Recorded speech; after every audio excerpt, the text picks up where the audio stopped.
Hello, my name's McGarrigle. I'm Chairman of the World Retail Congress, and I'm delighted to have with me today Carla Buzasi, who's Managing Director of WGSN, the Global Fashion and Consumer Trend Forecasters, which leads me straight on really to my first question. Our theme for this year's World Retail Congress is what we're calling the Relevance Agenda. Retailers talk to us a lot about how important they believe it is to be relevant to their customers.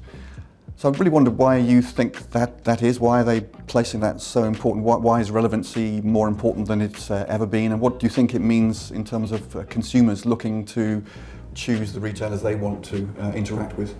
I think we've had years when the big themes around retail have been data or new technologies, and lots of that has forgotten the end person, the individual. There's human beings at the end of this, and what do they feel is pertinent to them? So what are the things that they're concerned about? What are the things that make their heart beat faster? What are the things that they worry about? And when they think about that, they don't think about technology, they don't think about data. They might worry about data and their personal data about how it's being used, but they're making a decision about the money that they've worked very hard to earn and how they're going to spend that. So it's about human beings, really, for me. That's what relevance means.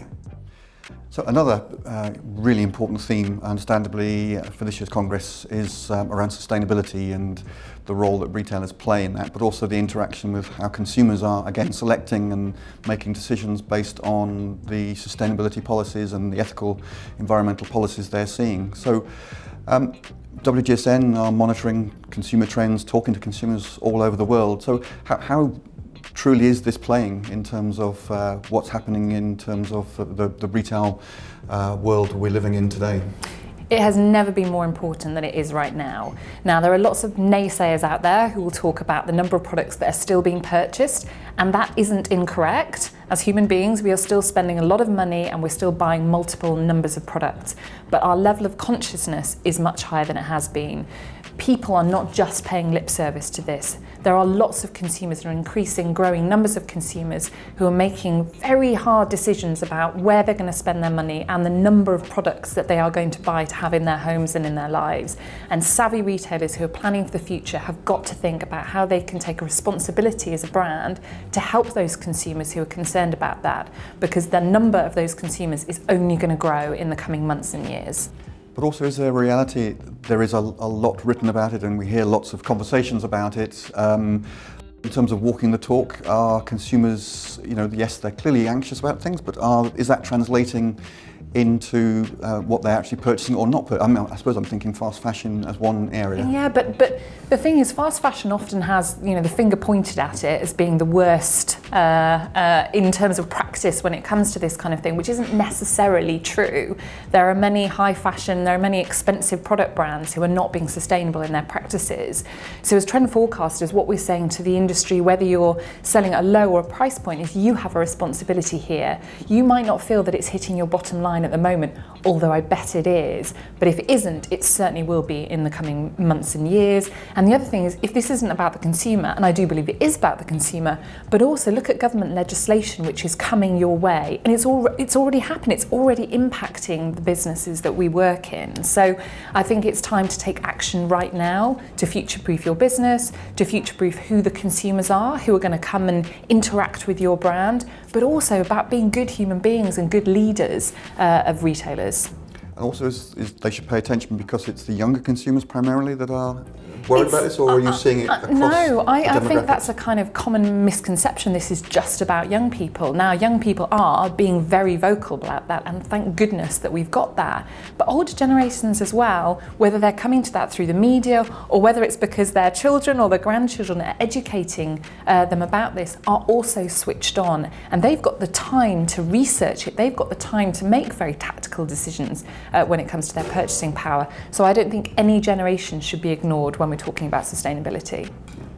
So looking more generally to the world we're living in today, and there's enormous pressures on us all, whether it's sort of economic macro pressures in our daily lives. We've got the coronavirus currently and many other pressures. And I know you've done some work on this at WGSN. You're looking at what does this mean for us as consumers? I mean, are you seeing this having an impact in terms of, I guess, the outlook, positive or negative, in terms of our lifestyles and choices and how we think about things? So absolutely, and a little sneak preview into the talk I'll be giving at WRC this year. There are certain macro trends and behaviours that consumers are beginning to display right now, but we talk about the signals of change. So what are the drivers that create these cohorts or these tribes in future years?